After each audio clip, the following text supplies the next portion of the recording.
Se acerca Navidad y si usted tiene algún tiempo de ser parte de esta congregación, sabe que yo soy antirritual, completamente, ante tradiciones vacías. No son cosas que a mí me tiendan a llamar la atención. Y estamos nosotros en la época que se llama el Adviento. En el mundo entero, en el mundo cristiano, que somos de diferentes ramas y líneas, ¿verdad? Cerca de 2,000 millones en todo el mundo. Está esta frase del Adviento que se trata de las semanas previas a la Navidad. Así que me puse a estudiar un poco para ver de qué se trataba. Y resulta que no es como se practica. Resulta que las formas que se hacen el día de hoy en los medios religiosos no tiene nada que ver con lo que originalmente era. Así que yo quiero compartirle acerca de este enfoque, de esta expectativa, porque el Adviento se refiere a un advenimiento, a la expectativa de una llegada, ¿sí? De alguien que viene. Y toda la expectativa y el espíritu de anticipación que corresponde a ello, pero no en un sentido vacío de simplemente nosotros recordar una fecha que usted sabe que se celebra el nacimiento de Jesús el 25 de diciembre, aunque estamos bastante seguros que esa no fue la fecha de su nacimiento. Es muy probable que nació algunos meses después. Pero el punto siendo es que no queremos nosotros celebrar un ritual, no queremos celebrar una rutina, no queremos celebrar algo que realmente no tiene gran cosa de substancia. Nos importa la substancia, las formas no cambian nada, ¿sí? Nos importa el porqué de las cosas. Y cuando estamos conectados con el porqué de las cosas, empiezan a suceder los cambios y los milagros que nadie creía que eran posibles. Así que quiero empezar con una profecía que se encuentra en el libro de Isaías. El profeta Isaías, capítulo 8.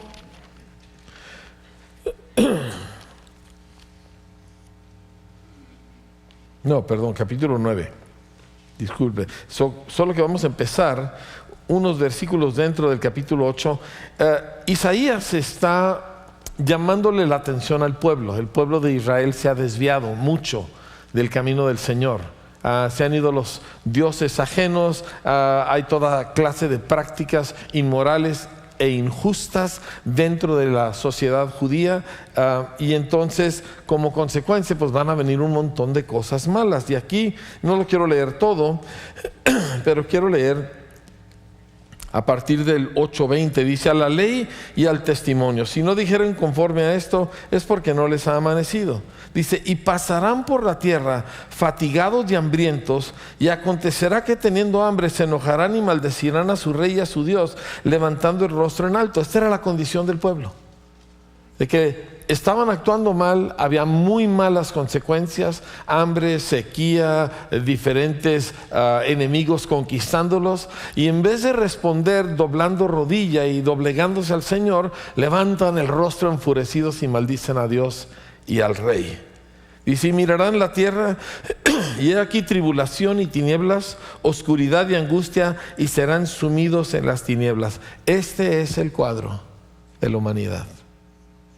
O sea, si usted tiene una idea de que el mundo de alguna manera todo está bien, no es verdad.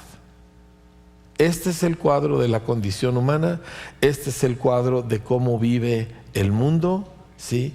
Y cada vez es peor.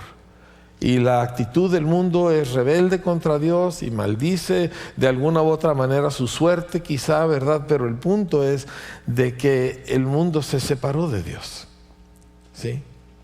Continúa el pasaje.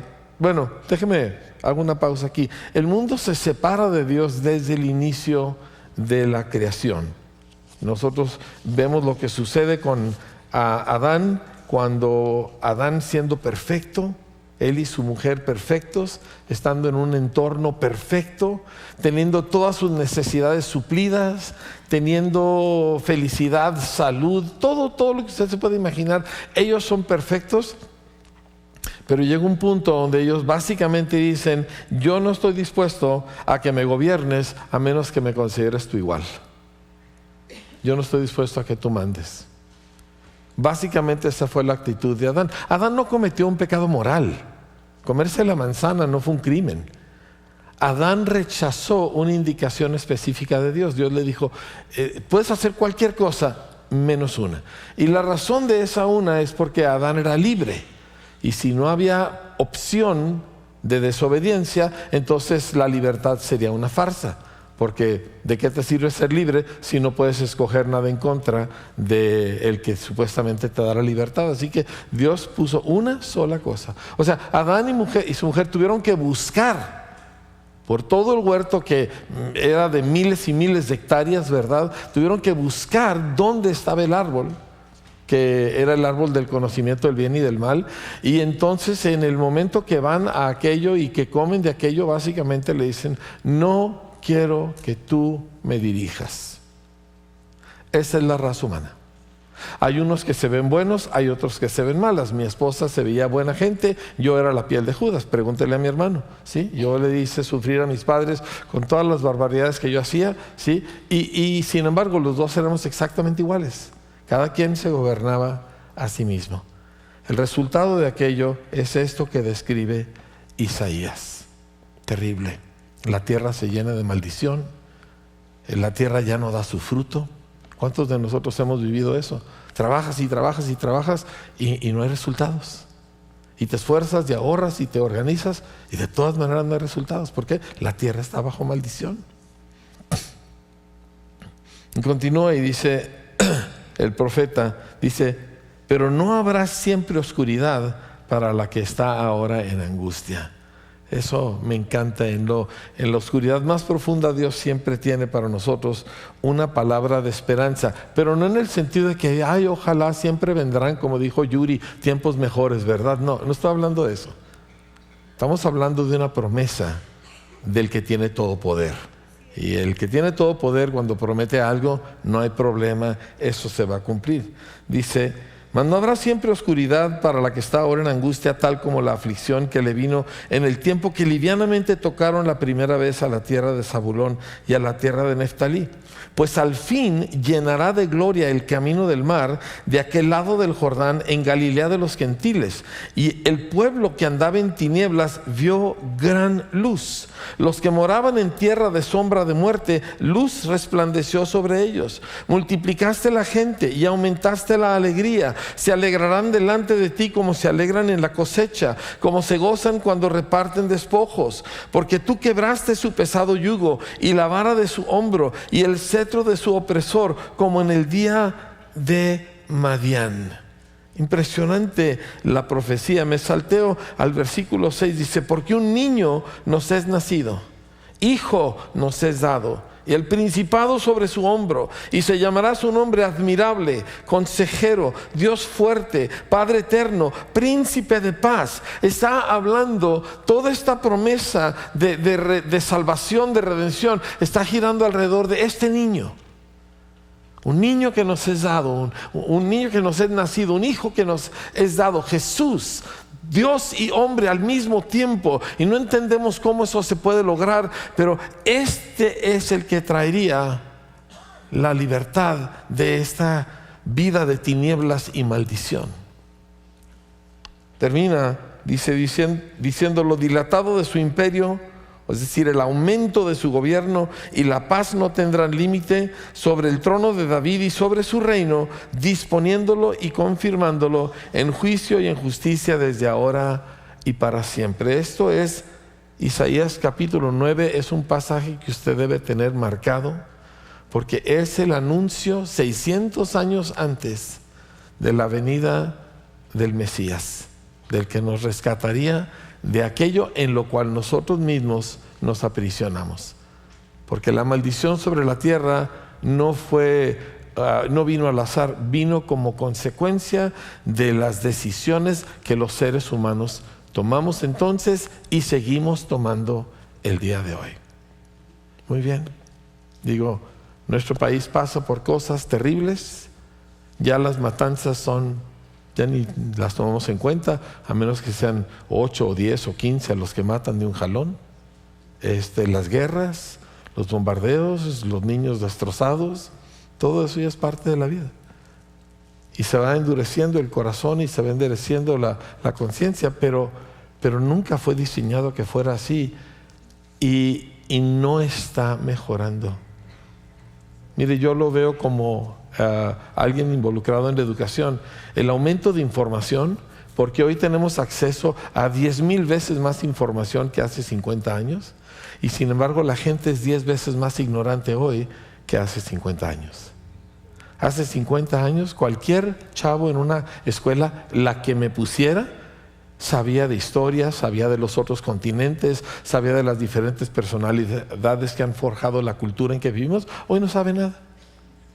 Hoy lo único que saben es alguna cosita que leen, y es una estupidez impresionante. Y sí saben manejar el aparato, pero es básicamente un estupor que ha venido sobre la raza humana. Y la ignorancia, amados, nunca produce cosas buenas. Produce mexicanos buena onda que asesinan. Que ya llevamos 300,000 muertos en México, asesinados. Dice, ¿cómo mexicanos podemos cortar cabezas y colgarlas en un puente sobre una avenida? ¿Cómo eso puede suceder? Digo, los mexicanos somos buena onda, somos simpáticos, invitamos a la casa, somos el país amigo. Me acuerdo en el 88, ¿verdad? Cuando la Copa Mundial, México recibía a sus amigos, y ahora asesinamos, y yo no puedo dejar salir a mis nietos a la calle, a la tiendita, porque ya no es seguro. El mundo no está bien, familia. Y no se engañe encerrándose en su vida personal con sus cosas y su tele, de que todo está bien. El mundo no está bien. Y tampoco es cuestión de que, bueno, cuando le toca a uno, esas son palabras de gente mundana, no son palabras de alguien que sigue a Cristo.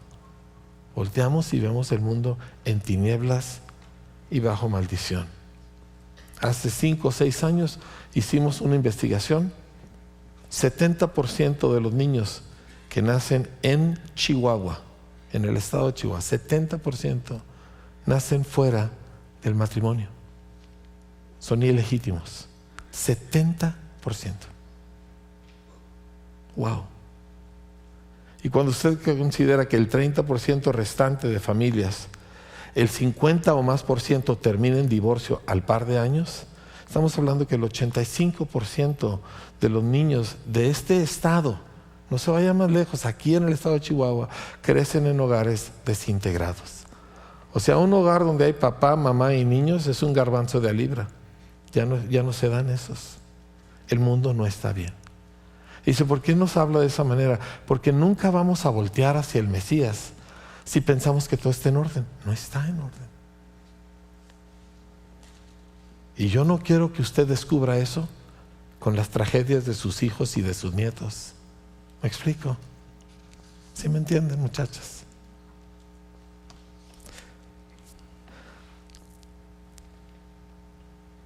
Qué bueno que ya está pensando conmigo. ¿Sí? Ahora, cuando Jesús vino, Él citó este pasaje. Y me encanta porque lo que Isaías hizo fue profetizar el reino redentor, pero Jesús vino a anunciar el reino redentor. Y dice, para que se cumpliese lo dicho por el profeta Isaías cuando dijo, tierra de Zabulón y tierra de Neftalí, camino del mar, al otro lado del Jordán, Galilea de los gentiles. El pueblo asentado en tinieblas vio gran luz, y a los asentados en región de sombra de muerte, luz les resplandeció. Desde entonces comenzó Jesús a predicar y a decir, cambien su manera de pensar, cambien su manera de vivir, porque el reino de los cielos se ha acercado. No dijo ahí viene, dijo aquí está. Él vino a anunciar la llegada de este reino que redime a la gente de esta terrible escena que les acabo de describir.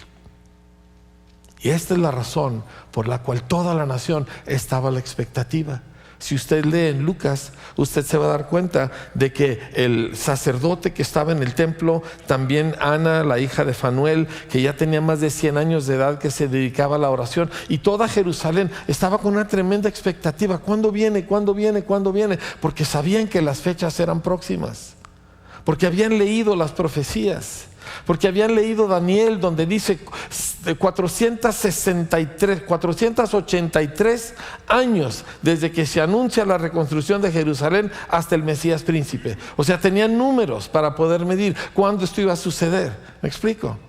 ¿Sí? Lucas habla de cómo toda la ciudad estaba expectante. Mateo habla de cómo la ciudad estaba toda removida, toda agitada por el anuncio de lo que estaba sucediendo. Y como resultado, entonces nosotros vemos este concepto del advenimiento, de un pueblo expectante, de un pueblo que está mirando con anticipación aquello bueno que ha de venir. Aquella gran promesa que todavía no vemos, pero es segura porque Dios la prometió y no puede no cumplirse. Y solo un pueblo que tiene una expectativa va a ser diferente, porque si no, la inercia de la vida y la inercia del mundo que te rodea te va a hundir. ¿Me entiendes? Te va a hundir y te va a atrapar, y vas a terminar haciendo y hablando y pensando igual que cualquier otra gente, porque es muy fuerte la inercia de este mundo. Pero cuando nosotros tenemos este sentido que tenían los judíos en el primer siglo, entonces nosotros empezamos a ver otro tipo de cosas sucediendo. Ahora, le leo algo que escribió el gran teólogo Dietrich Bonhoeffer, teólogo alemán que murió mártir en la Alemania nazi. Él vivía ya en Estados Unidos, pero cuando Alemania y la guerra y todo eso, él se devuelve a Alemania porque dijo: yo tengo que vivir este trago amargo junto con mi pueblo para poder ayudar en su reconstrucción. Un verdadero hombre de Dios. Y él dijo lo siguiente, déjeme ver. Dice: la celebración del advenimiento es posible solo para aquellos que están agitados en su alma, que se saben pobres e imperfectos y miran con anticipación por aquello mucho mejor que ha de venir. Me encantó. Solo aquellos con un alma agitada, inquieta, que dice: qué pobreza, qué imperfección, esto no puede seguir así, y miran hacia la promesa. No se hunden en el desánimo, no se hunden en la depresión, porque hay una promesa por delante, pero no se aceptan como son y no se justifican como son y no dicen: ahí va todo, no, ellos están mirando a aquel día con la venida, con la manifestación del Mesías, que va a traer el cambio prometido, no solamente en mí, sino también en todas las circunstancias que nos rodean. Y así fue como se practicaba el advenimiento originalmente. No era un ritual para esperar la Navidad, era una expectativa de la segunda venida del Señor. Dice así: los cristianos de Roma, dice, ellos ligaron el advenimiento a la venida de Cristo. No la venida del bebé en un pesebre en Belén, sino su segunda venida en las nubes como juez del mundo. Es más, de hecho, dice, el advenimiento, como se conoce hoy, no fue ligado a Navidad hasta muchos cientos de años después, cerca de 1000 años después. Pero era gente de que ahí viene el Señor, ahí viene el Señor. Y si hay alguna marca de un avivamiento, si hay alguna evidencia de un avivamiento, es la conciencia que la gente tiene: el Señor está cerca, el Señor está cerca. Yo recuerdo en los años 70, cuando yo empiezo a leer literatura cristiana, mi primer libro de literatura cristiana tenía que ver con la venida del Señor. Tenía que ver con el cumplimiento de las profecías, ¿sí? Y todo el tiempo yo me acuerdo que gente me preguntó: ¿para cuándo crees que venga? Y yo me acuerdo que una vez le aconsejé a una muchacha que estaba toda perturbada porque vieron que mi vida cambió dramáticamente y ella quería saber, porque ella se sentía muy vacía y muy mal y estaba estudiando medicina. No, le dije: no estudies porque Cristo ya viene. No fue el mejor consejo, pero sí fue la correcta actitud, ¿sí? Me acuerdo que años después estaba yo en casa de mi cuñado y él quería saber y algo había ahí de que 1984 y el alineamiento de planetas y quién sabe qué tanto. Le dije, pues a lo mejor es una señal, pero este planeta ya no dura mucho. O sea, siempre estabas con la expectativa de que ahí viene, puede ser esta noche. Yo me acuerdo de una muchacha, una pareja aquí en Parral, y él era cristiano raro. Digan conmigo, raro. No, voltee con su vecino y dígale, no seas un cristiano raro, por el amor de Dios. Sí, porque sí sabemos. ¿Sí? Sí, voltea con el del otro lado y dile, por favor no me asustes.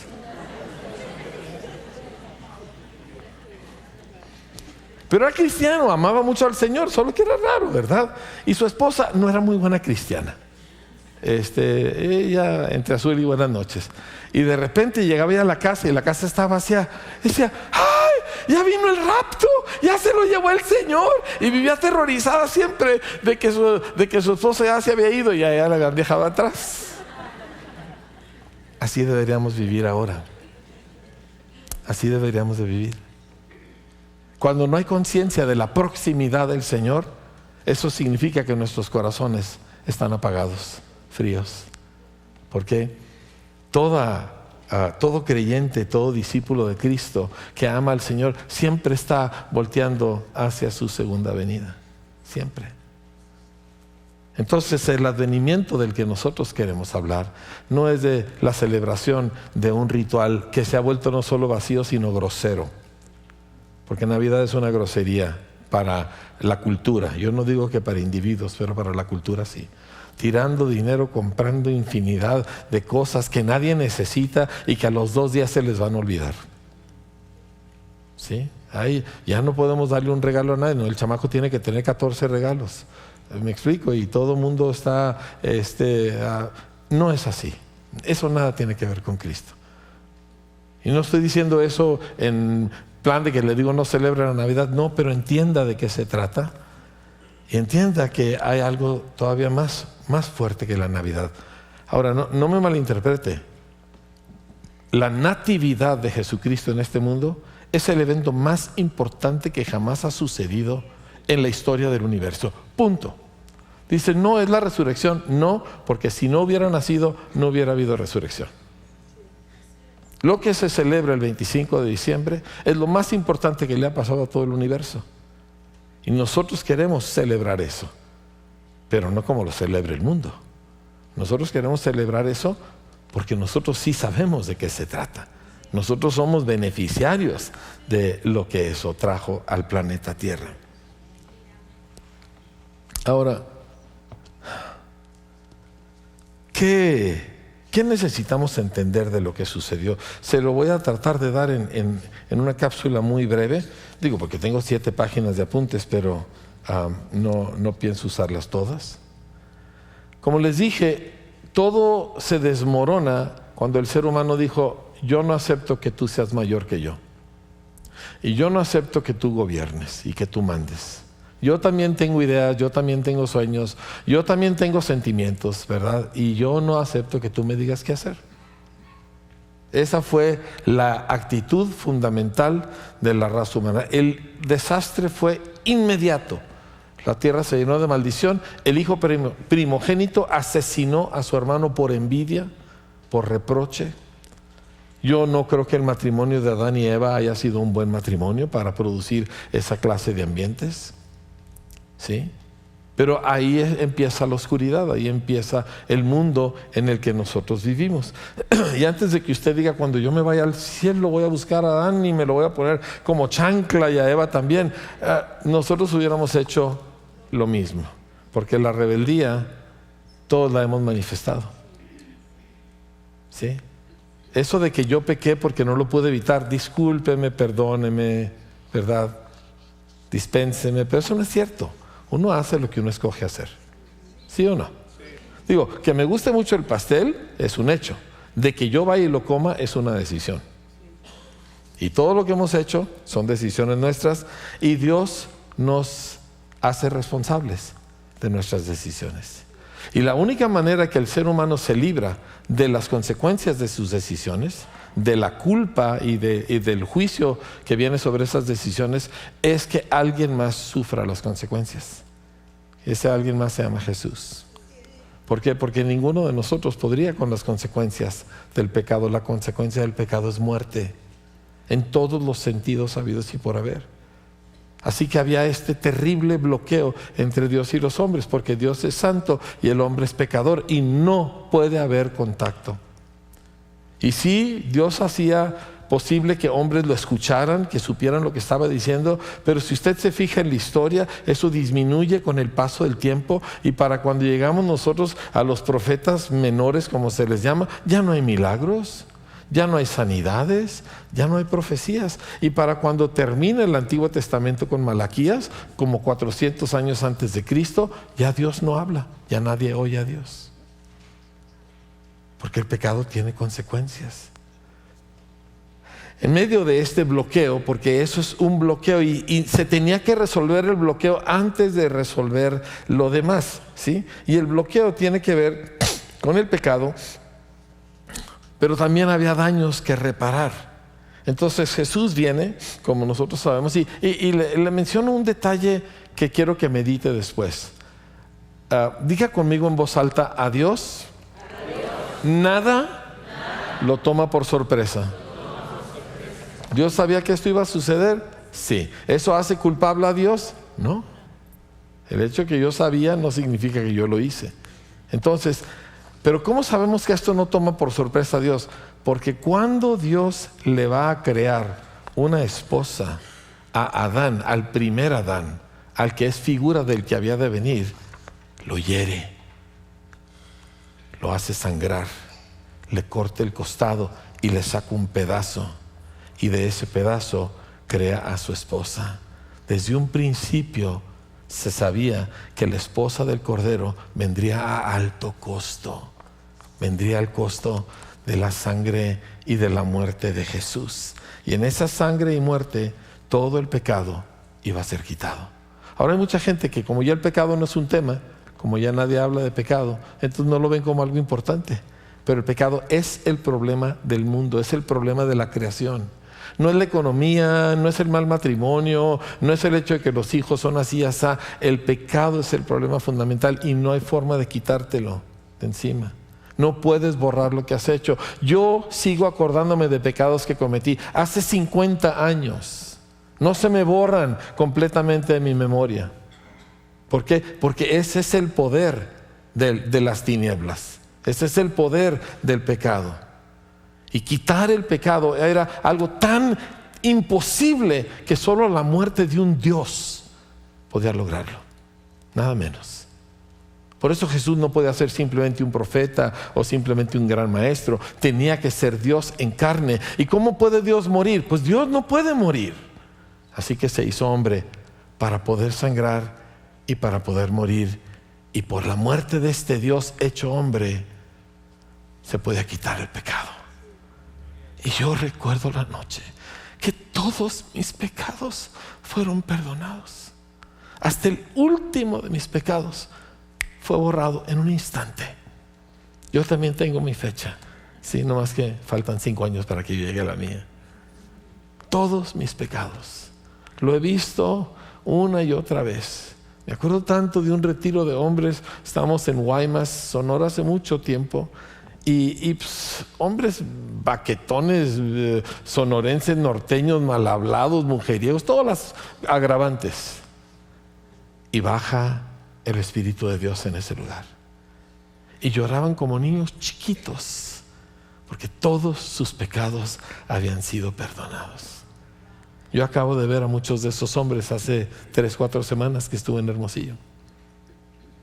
Amados, cuando nosotros anunciamos: he aquí el Cordero de Dios que quita el pecado del mundo, no son palabras vacías.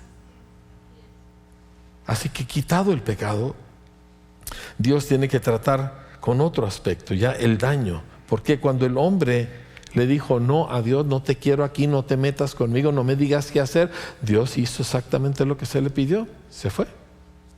Y se separa, nomás que el hombre no fue hombre hasta que Dios estaba dentro de él. ¿Se acuerda? Era un pedazo de barro. Y hasta que Dios sopló en él, y el hombre recibió el Espíritu Santo, y entonces el hombre estaba vivo. Sin Dios adentro, el hombre no es hombre. El hombre ni siquiera llega a animal si no tiene a Dios adentro.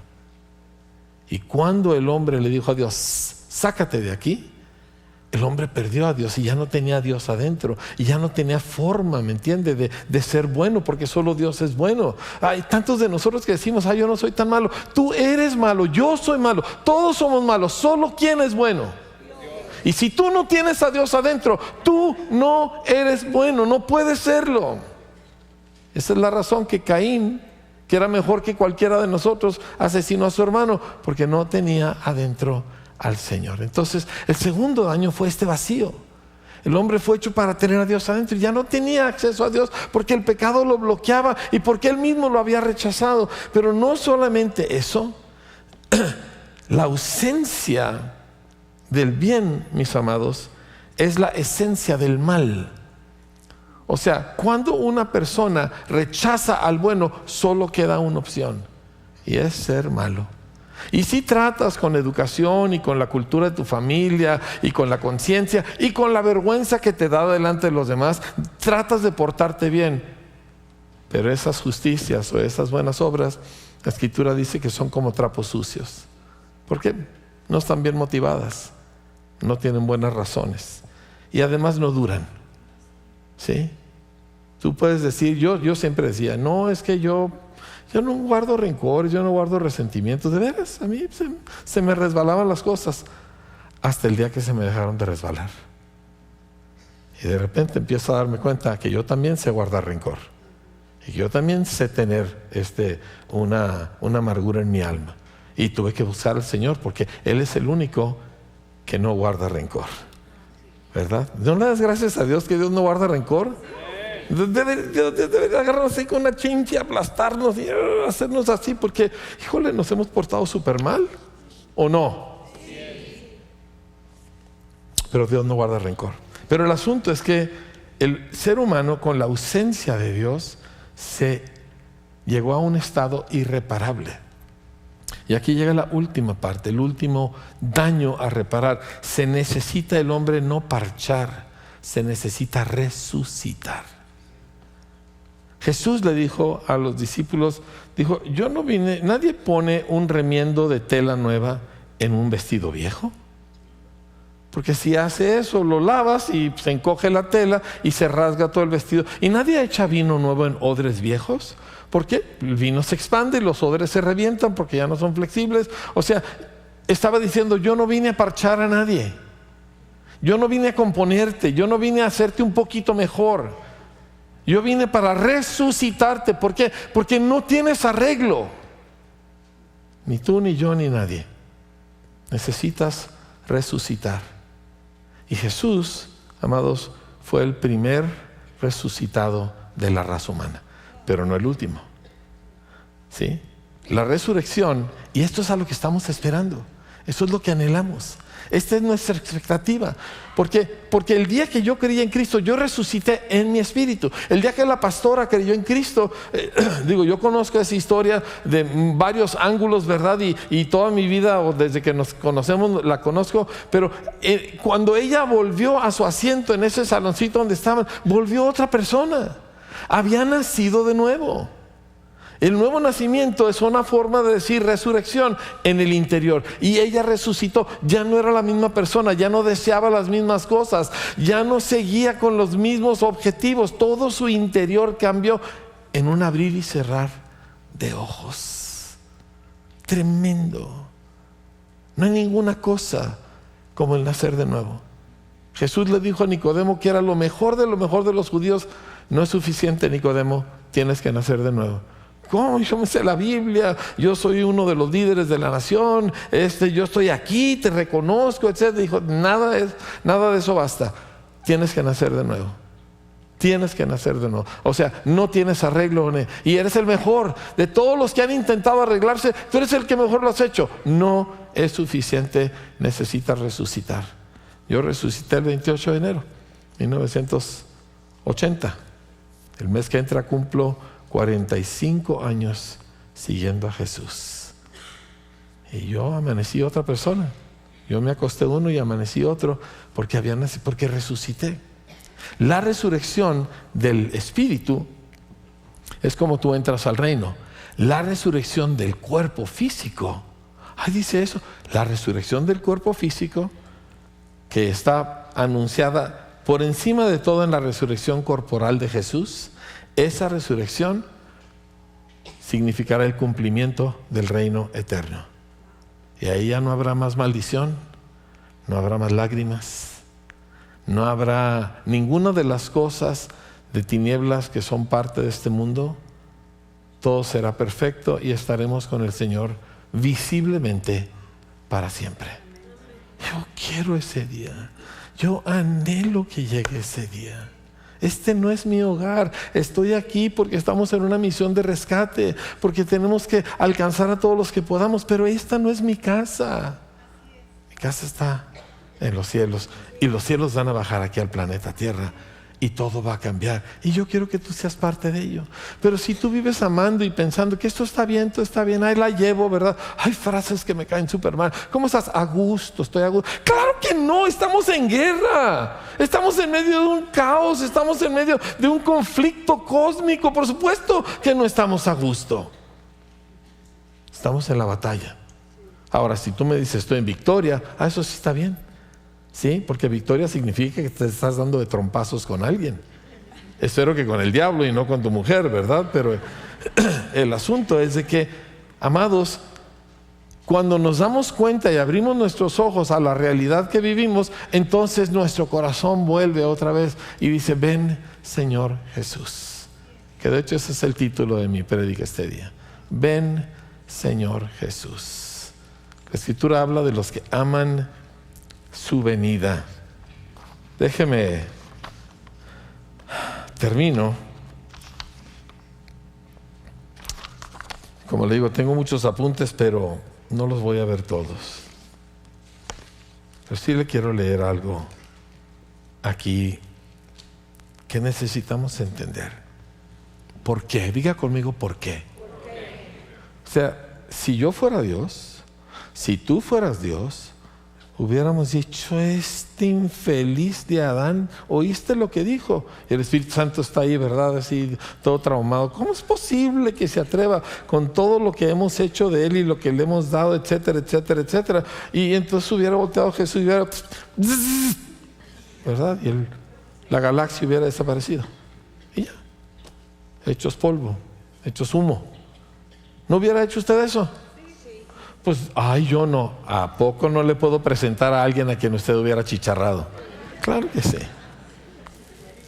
Una de las primeras cosas que me sucedió cuando me convertí, porque yo me convertí endeudado, reprobado de la universidad, separado de mis padres, mi carro chocado, todo estaba mal y no tenía trabajo. No, acababa de conseguir un trabajo, pero no iba a durar. Es decir, todo estaba mal. ¿Sí? Y yo le decía después, al día, 2 días de haberme convertido, le decía, qué bueno que yo no soy tú, qué bueno que tú eres tú y yo no, porque yo me hubiera matado, yo me hubiera acabado. ¿Por qué? Porque la verdad es que era un caso. No somos tan buenos, ¿verdad? Yo siento en mi espíritu que hay 2, 3 ahí que dicen, yo sí soy, yo no hago mal a nadie. Ajá, claro que sí. Déjeme a ver qué le dice usted al juez de los vivos y los muertos cuando esté delante del trono de gloria, donde todo es luz y no hay escondites, y él empiece a sacar a luz todititas las cosas que usted hizo, dejó de hacer, lo que pensó, lo que habló, y a ver si le puede decir, yo no soy malo, yo no le he hecho mal a nadie. Usted va a decir, ¿por dónde está la puerta al infierno para irme de una vez? Y entonces, ¿por qué?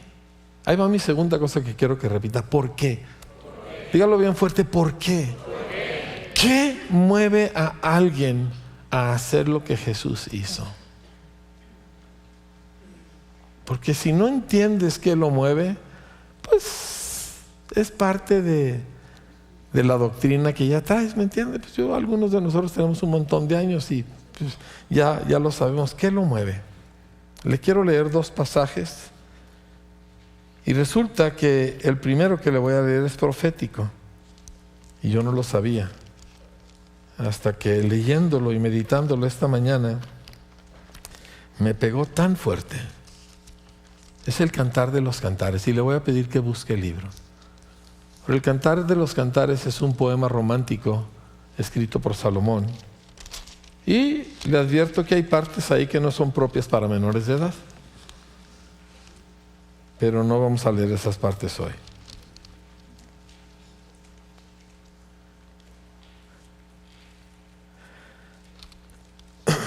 Cantar de los Cantares, capítulo 4, verso 6. Dice: hasta que apunte el día y huyan las sombras, me iré al monte de la mirra y al collado del incienso. Toda tú eres hermosa, amiga mía, y en ti no hay mancha. Ven conmigo desde el Líbano, oh esposa mía, ven conmigo desde el Líbano. Mira desde la cumbre de Amana, desde la cumbre de Senir y Hermón. Me salteó el verso 9. Prendiste mi corazón, hermana, esposa mía. Has apresado mi corazón con uno de tus ojos, con una gargantilla de tu cuello. Cuán hermosos son tus amores, hermana, esposa mía. Cuán mejores que el vino tus amores y el olor de tus ungüentos que todas las especies aromáticas. Es un enamorado. O sea, está enamorado de esta muchacha. Lo tiene completamente cautivo. ¿De quién estamos hablando? Pues déjeme le leo, porque le digo que este es un pasaje profético y que yo no me daba cuenta.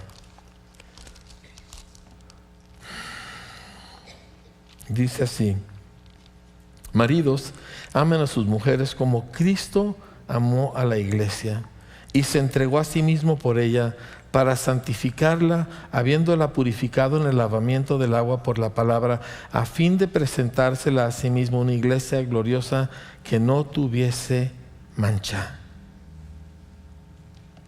ni arruga, ni cosa semejante, sino que fuese santa y sin mancha.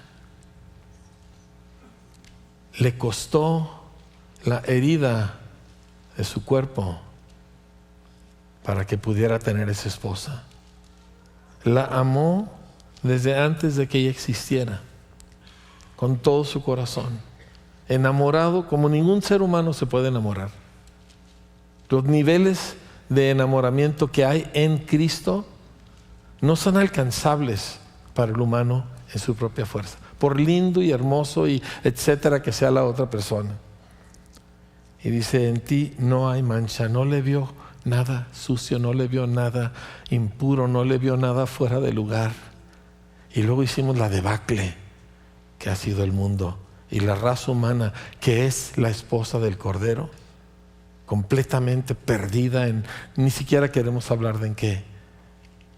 Y viene Él y hace lo necesario para que un día sea lo que Él siempre ha visto. Para que un día ella sea pura y sin mancha y perfecta y su esposa. De eso se trata la venida del Señor.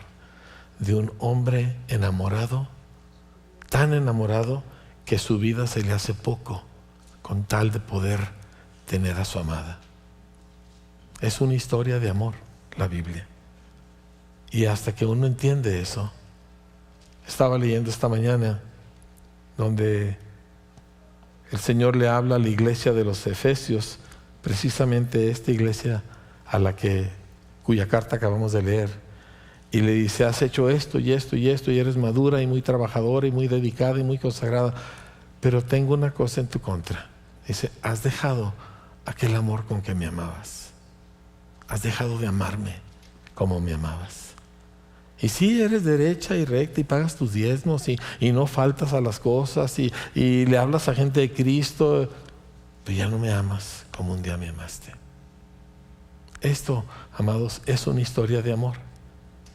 Y yo creo que hay pocas cosas más duras que un amor no correspondido. Él nos ha amado.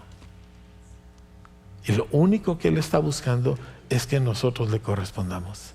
Y todo lo demás solito cae en su lugar si amas al Señor. Las acciones, la obediencia, todo eso cae en su lugar si amas al Señor. Pedro escribe a los creyentes y con este versículo quiero hacer, bueno, no, este es el penúltimo, perdón. Y les escribe, dice, hablando de todo lo que les espera en el futuro de parte del Señor, y en el capítulo 1 de Primera de Pedro, verso 6, dice, en lo cual ustedes se alegran, aunque ahora por un poco de tiempo, si es necesario, tengan que ser afligidos en diversas pruebas, para que sometida a prueba su fe, la cual es mucho más preciosa que el oro, el cual aunque perecedero se prueba con fuego, su fe sea hallada en alabanza, gloria y honra cuando se manifieste Jesucristo, a quien ustedes aman sin haberle visto. Lo voy a repetir. A quien ustedes aman sin haberle visto. En quien creyendo, aunque ahora no lo vean, se alegran con gozo inefable y glorioso, obteniendo el fin de su fe, que es la salvación de sus almas. A quien ustedes aman sin haberle visto. Entonces mi pregunta esta mañana, para invitarte a venir a los pies de Jesús, no es si tú te portas bien, si tú vienes a la iglesia, si tú lees la Biblia, si tú tratas con decencia a tu prójimo. La pregunta es si tú amas al Señor. Porque de eso se trata.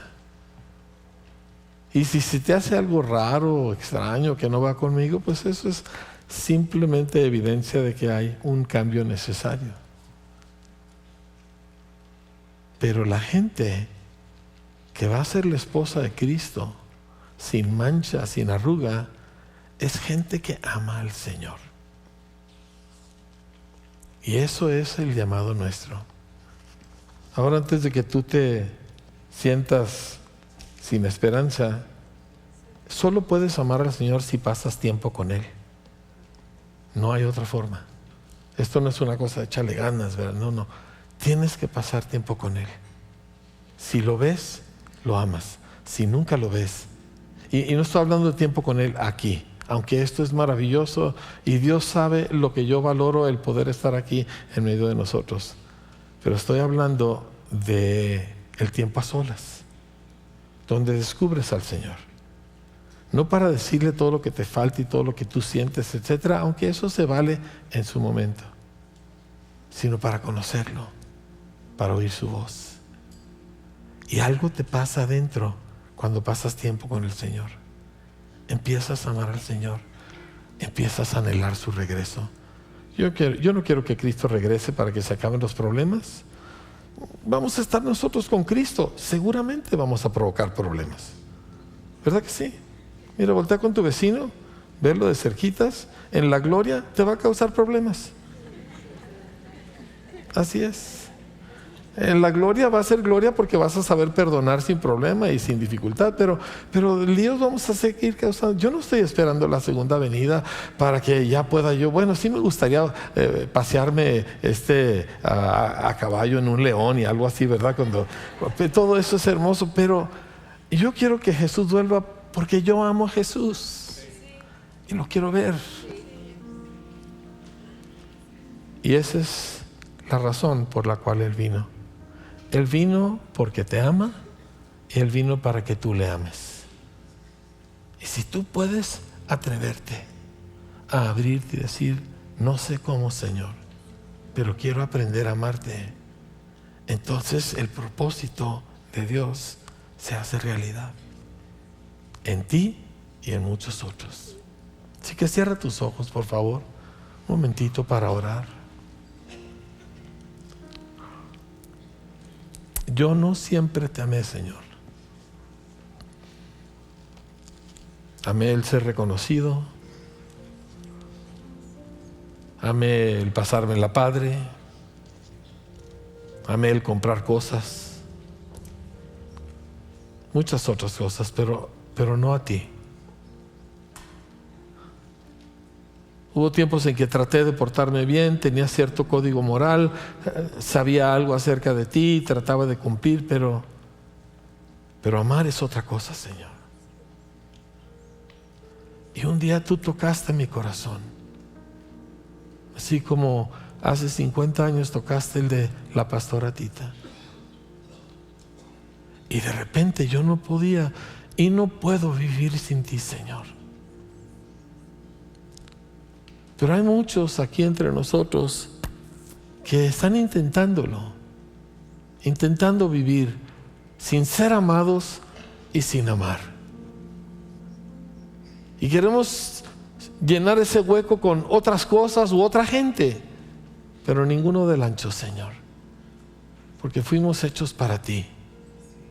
Y tú escogiste que nosotros fuéramos tu herencia, tu posesión especial. Así que nosotros somos tuyos y tú eres nuestro. Pero todo esto es una historia de amor. Así que hoy te pido, Señor, por aquellos en este lugar y aquellos que están escuchando mi voz por otros medios, que hoy tengan un encuentro con el que los ha amado. Y que en ese encuentro sus pecados sean perdonados. Y su alma, Señor, liberada y su espíritu renacido.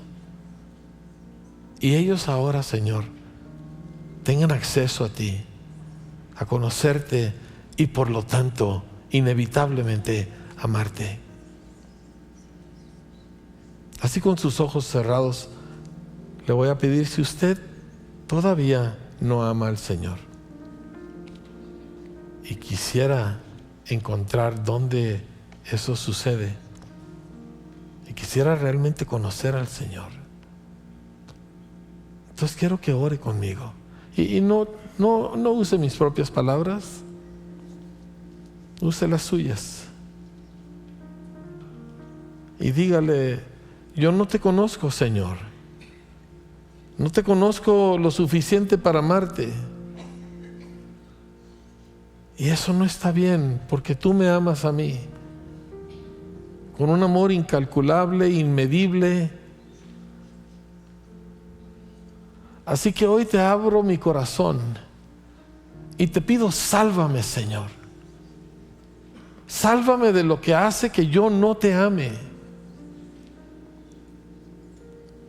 Vuélveme a ti, Jesús. Y yo sé, Señor, que lo que causó esta separación es que pues, somos muy rebeldes, Señor, y hacemos lo que queremos. Y luego explicamos por qué no está mal. Perdóname, Señor. Perdona toda mi rebeldía.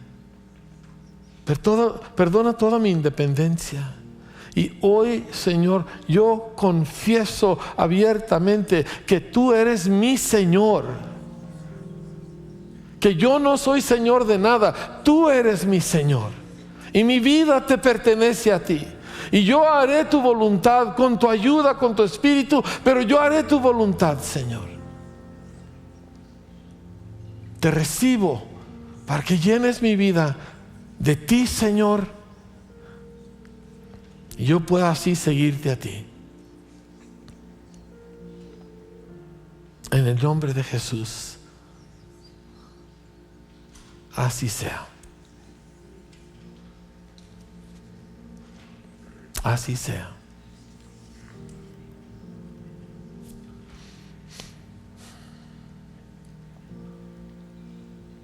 Hay algunos que hicieron esta oración porque nunca han conocido al Señor en ningún sentido. Y Dios te ha recibido. Dios escuchó tu oración. ¿Sí? Y quiero decirte, Él no está molesto contigo. Él no está buscando cómo amargarte la vida. Tú no has conocido a alguien que te quiera tanto como el Señor te quiere. Hay otros aquí que hicieron esta oración porque han estado atrapados en la religión de vida abundante. Porque venir aquí y cumplir con esto es otra forma de religión. Pero Cristo es otra cosa. Sí. Y habiendo sido liberado de aquello, porque Dios sí oyó tu oración, date el espacio para conocerlo. No puedes conocer al Señor en una reunión con cientos de personas. No puedes. No sucede así. Tienes que buscarlo a solas. Nosotros hemos creado herramientas como el Selah, como un librito de advenimiento que ahorita Herbert les va a dar información al respecto. Nosotros buscamos a todas las formas y maneras de ayudarte a ti a tener un contacto con el Señor uno a uno, tú. Porque tú tienes ese acceso, porque tienes a Cristo. ¿Sí? Así que date el tiempo, haz lo que sea necesario, cambia tu horario, sacrifica algo, pero no dejes de estar en contacto con el Señor, porque es la única forma de enamorarte. No te puedes enamorar de otra manera. ¿Sí? Y tú conoces gente que está enamorada del Señor y a veces no saben ni cómo reaccionar, ¿verdad? Tú vas a ser uno de ellos. ¿Sí? El mundo no debe entender, pero va a querer lo que tú tienes. Y si tú eres una de esas personas que hoy por primera vez en su vida, ni sabes cómo llegaste aquí, o a lo mejor te trajo un amigo, por primera vez en tu vida, tú hiciste esta oración, nosotros queremos regalarte una porción de la Biblia, el Nuevo Testamento, y queremos orar contigo. Y para eso te pido que una vez que se despida a la congregación, te pases adelante un par de minutos. Yo quiero saludarte, me gustaría conocerte por nombre, orar contigo un par de minutos y darte algo que te va a servir muchísimo en los siguientes, pues ya no días ni meses, sino el resto de tu eternidad.